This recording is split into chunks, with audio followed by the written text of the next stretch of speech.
السلام عليكم ورحمة الله وبركاته. بسم الله الرحمن الرحيم. الحمد لله رب العالمين، والصلاة والسلام على رسول الله نبينا محمد صلى الله عليه وآله وصحبه ومن تبعهم بإحسان إلى يوم الدين. رب اشرح لي صدري ويسر لي أمري واحلل عقدة من lisani yafqahu qawli. Wa baad, katika mtiririko wa somo letu la kujua majina ya Allah na sifa zake ili kutusaidia kuweza kumwabudu Allah ipasavyo, kutimiza lengo ambalo tumeumbiwa, tulikwenda na mtiririko huo mpaka tukafikia kwenye sehemu iliyokuwa ikichambua nyenzo za kutusaidia kuweza kuwa na elimu ya kumjua Allah subhanahu wa ta'ala. Tukazitaja nyenzo tatu. Ya kwanza, kuangalia ulimwengu ulivyo, tukatafakari kwa ulimwengu huo ukiambatana na walimwengu ambao ndio sisi wenyewe binadamu, pia ni miongoni mwa hao, kutafakari maumbile yetu na vilivyotuzunguka. Tukazungumza nyingine, nyenzo ya pili, kuangalia matendo yake Allah subhanahu wa ta'ala, akifurahishwa na viumbe vyake rahma zake zinakuwaje, na akikasirishwa anakuwa mkali kiasi gani, anavyokuwa na nguvu ya kuweza kuadhibu. Akatuambia hilo kwamba a'udhu billahi minash shaitani rajim, fasiru fil ardi fandhuru kaifa kana aqibatul mukadhibin, tembeeni katika ardhi muangalie ulikuwa vipi mwisho mbaya wa wale waliowakadhibisha mitume. Tukasema na nyenzo ya tatu ya kutusaidia ni ile aliyotuambia Allah subhanahu wa ta'ala katika Qur'ani, kwamba tuizingatie Qur'ani tunapoisoma, tusiisome kwamba lengo ni kupata thawabu tu basi, bali iwe kuna mazingatio tunapozisoma aya. Afala yatadabbaruna alquran, hivi hawaizingatii Qur'an wanapoisoma? Allah alituita kwa mwito huo. Hizi ni nyenzo tatu. Tukawa tumekwenda na mtiririko huo mpaka ukatufikisha tulipoichambua aya ya surati Ali Imran aya 190, ikizungumza kuhusu ulimwengu, kuumbwa kwa mbingu na ardhi na kutofautiana usiku na mchana. Kuna dalili za kuthibitisha kuwepo kwa Allah, kwamba tena Allah mwenyewe anavisimamia vitu vyake na ni mjuzi, ana uwezo mkubwa. Hizi dalili zinaonekana na watu gani? Ziko dalili hizi kwa watu wenye akili. Allah akawachambua watu wenye akili ni wale ambao huwa wanamkumbuka Allah na kumtaja wakiwa wamo katika hali ya kusimama, katika hali ya kuwa wamekaa, na hata wakiwa wamekwenda kulala. Hali hizo zote tatu ambazo maisha ya binadamu zimo, huwa wao wanamkumbuka Allah na kumtaja.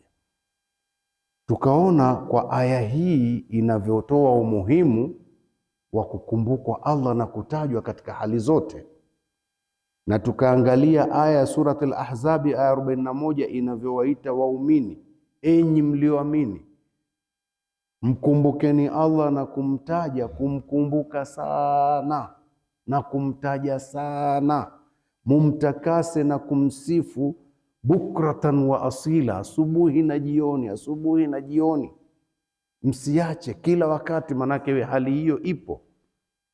Tukakumbushana hapo, tukasema kwamba ndio maana Mtume sallallahu alayhi wa alihi wasallam, kwa umuhimu huu wa kukumbukwa Allah kila wakati na kutajwa, ibada hii wakalazimishwa waumini, wakaambiwa wafanye hivyo saa zote.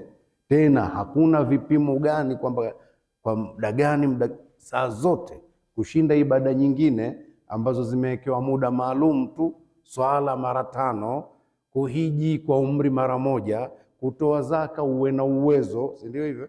Saumu ni mwezi mmoja katika mwaka, lakini hii dhikri asubuhi na jioni, asubuhi na jioni, sana sana.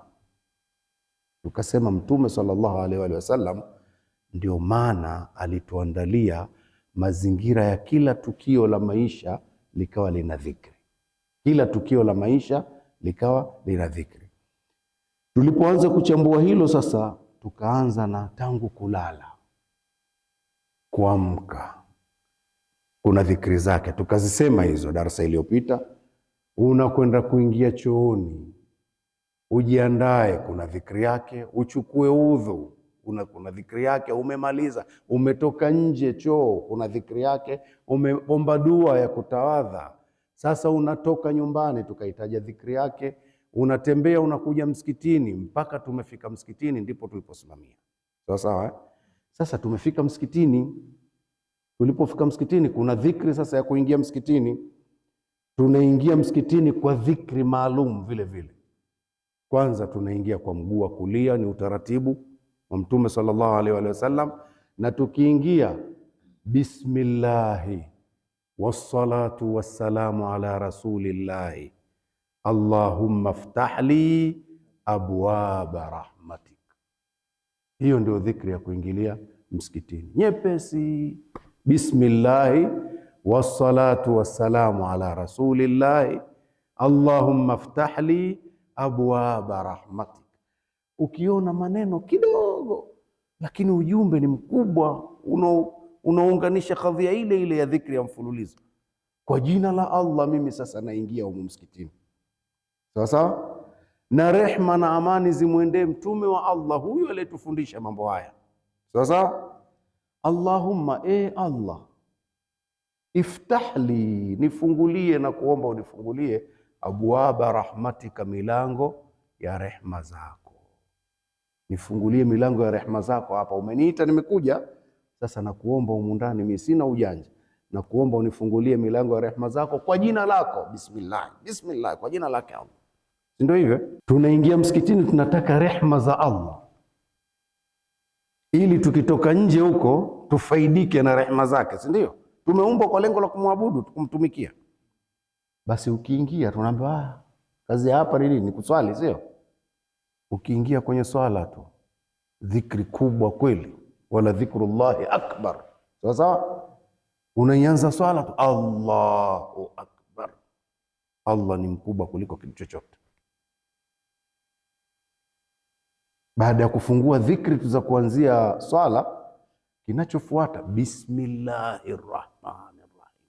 Tumetaka rehema kwa Allah, kwa jina lake Allah, mimi huyu Allah ambaye ni Rahmani, mwenye rehema nyingi kwa viumbe wote duniani, hata wanaomtukana pia bado anawahurumia. Kwa jina lake huyu mwenye rehema nyingi, tena Ar-Rahim, atakayewarehemu, atakayewahurumia viumbe waliomtii peke yao akhera.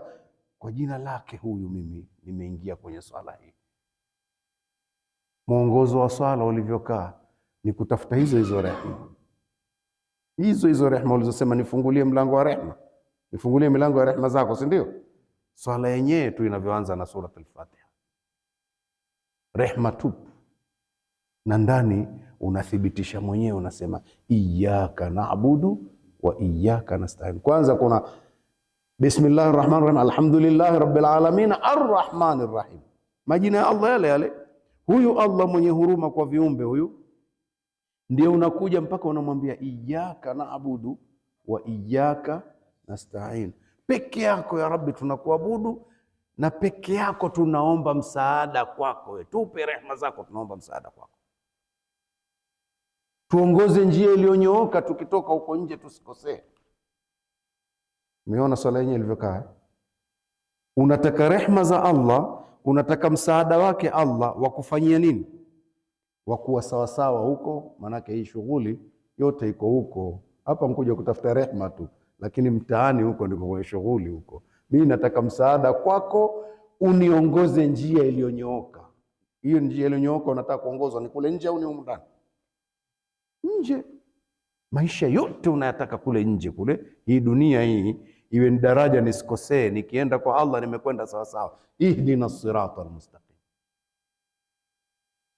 Kwa hiyo dhikri imejaa kweli, kila kona. Tuongoze njia iliyonyooka ya Rabbi. Sasa itakuwa ni miujiza mtu awe anaswali halafu mtaani hajanyooka.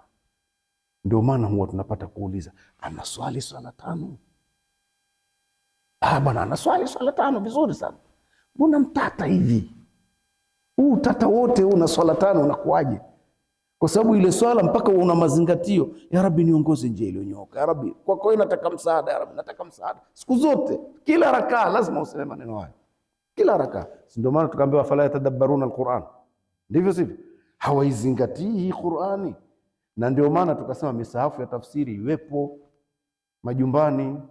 Angalau iangalie suratul Fatiha, uiangalie na isoma hii kila swala, kila rakaa. Nasema iyyaka na'budu wa iyyaka nasta'in. Nataka uninyooshe njia iliyonyooka, uniongoze ya Rabbi. Je, nikoje mimi na hii swala hii ninayoiswali kila siku? Tuko pamoja? Ewa. Umemaliza hiyo, umemaliza swala, dhikri za baada ya swala.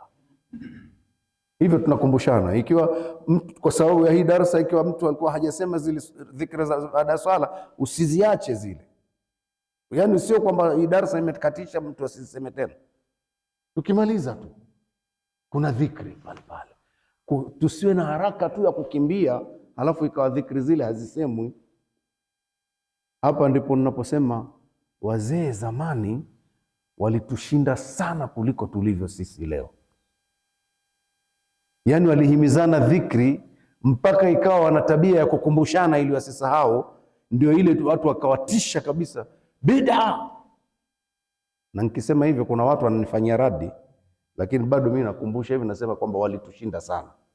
Kwa nini? Aliyekuwa anajua akawa anawakumbusha wenzake mpaka wakajiwekea utaratibu. Walijiwekea kweli huo utaratibu huo, unampa bid'a, wakajiwekea kwamba wasisahau, waseme. Wakadumu vizuri sana wao kuwa na dhikri za baada ya swala kuliko wengi walioko leo. Leo assalamu alaikum wa rahmatullah, assalamu alaikum wa rahmatullah, hawakumbushani wala hakuna chochote, wala kila mmoja katingwa tu. Kwa hiyo wametushinda, wamedumisha wao, ikawa ipo mpaka watoto wakawa wanaweza kuzijua dhikri zote zile kirahisi. Sasa sisi leo watoto wetu ngumu, na ndio maana kila mmoja ajipime yeye zilivyo ngumu. Dhikri nyingi hazitekelezwi, hazina utekelezaji kimaisha. Na ndio maana darasa hizi kukumbushana. Na Mungu ametupa taufiki, siku hizi zinarekodiwa, vitabu viko, simu ziko, basi angalau turudi tena. Inna Allaha la yughayyiru ma biqaumin hatta yughayyiru ma bi anfusihim. Allah habadilishi yaliyoko kwa watu mpaka waamue kubadilisha yaliyomo nafsini mwao. Sharti turudi tuwe tunamwabudu Mungu kisawasawa. Hizi fujo zilizomo ndani yetu zitaondoka katika maisha yetu, tukijiondoa humu tulivyo ndani. Kwa hiyo dhikri za baada ya swala pia zikawa zipo. Mtume sallallahu alaihi wasallam akazifundisha. Ukimaliza tu astaghfirullah, astaghfirullah, astaghfirullah. Kila mtu anatakiwa aseme Allahumma anta salam wa minka salam, tabarakta ya dhal jalal wal ikram. Allahumma la mani'a lima a'tayta wa la mu'tiya lima mana'ta wa la yanfa'u dhal jaddi minkal jadd. Allahumma a'inni ala dhikrika wa shukrika wa husni ibadatika. Zote ziko. Halafu usikose ayatul kursi, ambayo mwenye kuisoma akadumu nayo kila anapomaliza kuswali. Mtume aliahidi nini? Alisema la yamna'uhu min dukhuli aljannata illa almaut. Hakuna kitakachomzuia kuingia peponi ila ni kufa tu. Hajafa ndio maana hajaingia peponi. Maanake kama atakuwa na dumu na hii, anafungua mlango wa pepo kila siku. Alipotawadha aliomba Mungu nifungulie, maanake alisoma dua, milango 8 imefunguliwa. Anasoma ayatul kursi huku, anaweka guarantee ya kufunguliwa mlango wa pepo. Hakuna kinachomzuia ila ni kufa tu. Umeona umuhimu wa adhkari zilivyokaa? Ziko katika sura hiyo. Sasa nahamasisha jamani, Hisnul Muslim, kitabu kidogo sana. Hizi adhkari zote zimo. Simu zetu hizi mashallah, kila mmoja anayo, anafanya hivi tu. Unaingiza tu application ya dhikri, ziko zote, ukifungua tu utazisoma. Hebu tufanye hivyo. Haya, umeingia kwenye swala, umeimaliza swala, umemaliza na zile dhikri zake, sasa unataka kutoka. Angalia maajabu ya Mtume sallallahu alaihi wasallam. Unataka kutoka, umefika pale mlangoni, unataka kutoka, bado pia kutoka kwa jina la Allah vile vile. Bismillah wassalatu wassalamu ala rasulillah. Ikabadilika dhikri. Allahumma inni as'aluka min fadlik. Kwa jina la Allah vile vile, rehma na amani ziende kwa mtume wa Allah.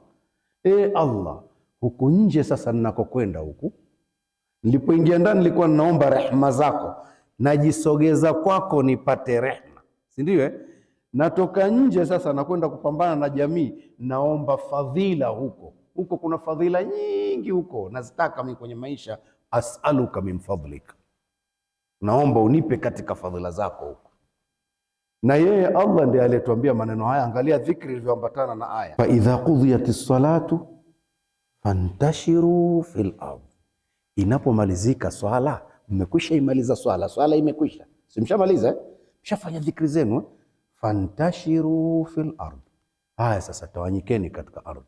Mkitawanyika, wabtaghu min fadlillah, mtake fadhila za Allah huko nje, si ndio hivyo? Unatoka pale msikitini unamwambia, ya Rabbi, ulituambia tukatafute fadhila huku, as'aluka min fadlika, naomba zile fadhila zako huko unipe. Umeona ilivyokaa vizuri? Lakini aya hiyo hiyo sasa, wabtaghu min fadlillah, na mtake fadhila za Allah, vijana wakaichukulia hiyo, fa idha qudiyatis salatu fantashiru, bwana fantashiru. Fantashiru hivi tunakwenda kutafuta fadhila za Allah. Ndiyo vizuri kweli, lakini kuna maneno mwisho. Hii aya mwisho ina maneno mengine, wabtaghu min fadlillahi, mtafute fadhila za Allah, wadhkurullaha kathiran, mfanye dhikri sana huko mkitafuta fadhila huko, la'allakum tuflihuna, ili mpate kufaulu. Vile mkitafuta fadhila sharti kuwe kuna na dhikri ndio mfaulu. Kama hakuna dhikri huwezi kufaulu. Maanake sasa ni mchanganyiko wa maisha. Nataka fadhila zako ya Rabbi huku nje, anakwambia basi usisahau dhikri ili usikose fadhila. Maana yake ni nini? Kule nitakwenda kuuza na kununua, nitakwenda kuongea na watu, natakiwa niongee kweli, natakiwa ninunue nisifanyie ghishi, si ndio? Nisimbabaishe mtu, natakiwa niuze nisimbabaishe mtu, nisichukue mali ya mtu ya haramu. Dhikri ndio itakuwa kuzuia vitu hivyo. Kumkumbuka Allah na kumtaja Allah ndiko kutaka kukukinga na mambo hayo. Sasa unatafuta fadhila, huna dhikri hata moja, maanake utaumia tu, utaingia kwenye vurugu mchana kutwa, huna unaloogopa, mpaka usiku ukiingia umejaa vurugu. Pengine si ajabu kwa kukosa dhikri hata zile swala zenyewe pia zikawa zinaporomoka. Tuko pamoja? Kimwambia mtu bwana, swala siku hizi vipi? Bwana mambo bwana, niombee dua bwana, Mungu akipenda. Unaanza kumsingizia Allah, Mungu akipenda nitaswali. Unataka kusema Mungu hapendi uswali? Hilo ni la kwako, ni wewe, sio Mungu akipenda. Kwa hiyo wadhkurullaha kathira, mpaka umetoka kutafuta fadhila, wadhkurullaha kathiran, na mumkumbuke Allah sana, mumtaje sana Allah katika kila jambo lenu la maisha, la'allakum tuflihun, ili mpate kufaulu. Tumeipata dhikri, umeshafika msikitini, umeingia, umetaka rehma za Allah, umemaliza, umetafuta rehma za Allah. Sasa unaingia duniani, unataka fadhila za Allah, muongozo wa Allah uko hivi. Ndio maana Allah akasema udhkurullaha dhikran kathira, mkumbukeni Allah na mumtaje sana, wasabbihuhu bukratan wa asila, na mumsabihi asubuhi na jioni, asubuhi na jioni, asubuhi na jioni.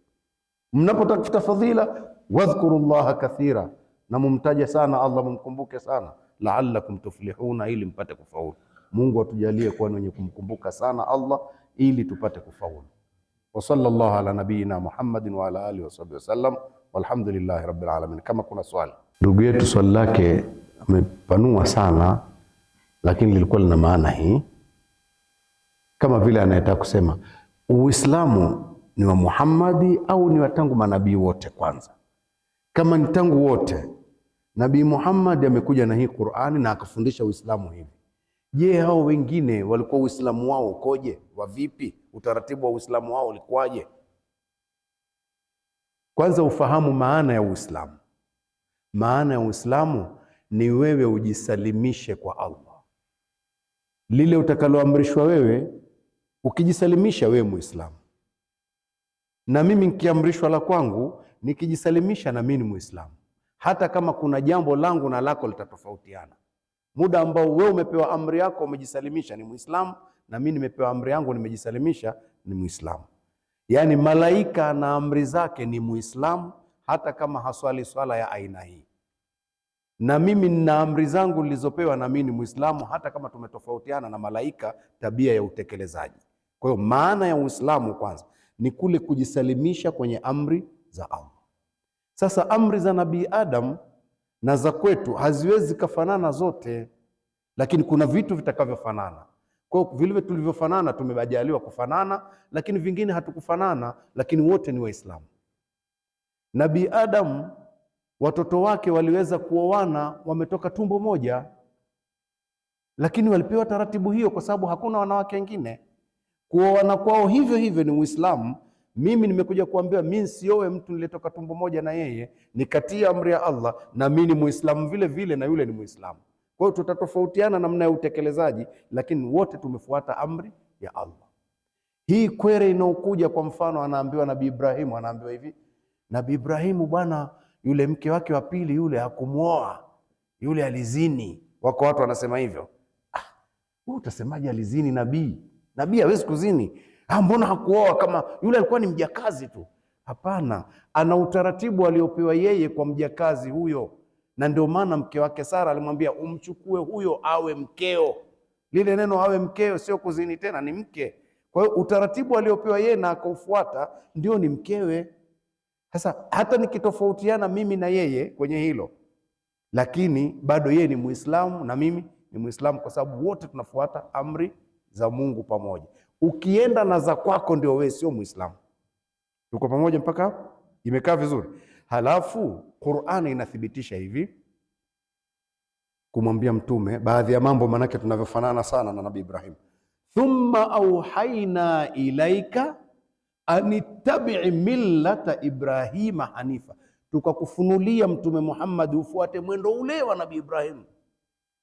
Manake mwendo wa Nabii Ibrahim ulikuwa pia ushapotea, lakini anakuja kufunuliwa mtume, anaambiwa ni hivi ni hivi ni hivi. Na ndio maana baba wa imani alifanya shughuli pale Maka, na sisi Waislamu tumefunuliwa tunakwenda Maka. Sasa kama leo katika dunia mtume wa mwisho ni Muhammad, kuna watu hawaendi Maka, manake wamekosa Uislamu kwa hilo. Kuna amri ambazo hata kwenye vitabu vyao zinawaongoza hivyo hivyo, lakini hawaendi, wamekosa kuwa Waislamu, kwa maana amri ni za kwao, sio zile za Mungu. Kwa hiyo kuwa Muislamu ni kuhakiki unachokifuata ni ile amri ya Mungu, hata kama tulitofautiana katika sehemu fulani, mimi na Adam alayhi salam. Imekaa vizuri? Limejibika? Wa sallallahu ala nabiyina Muhammadin wa ala alihi wa sallam. Subhanaka Allahumma wa bihamdik ashhadu an la ilaha illa anta astaghfiruka wa atubu ilaik.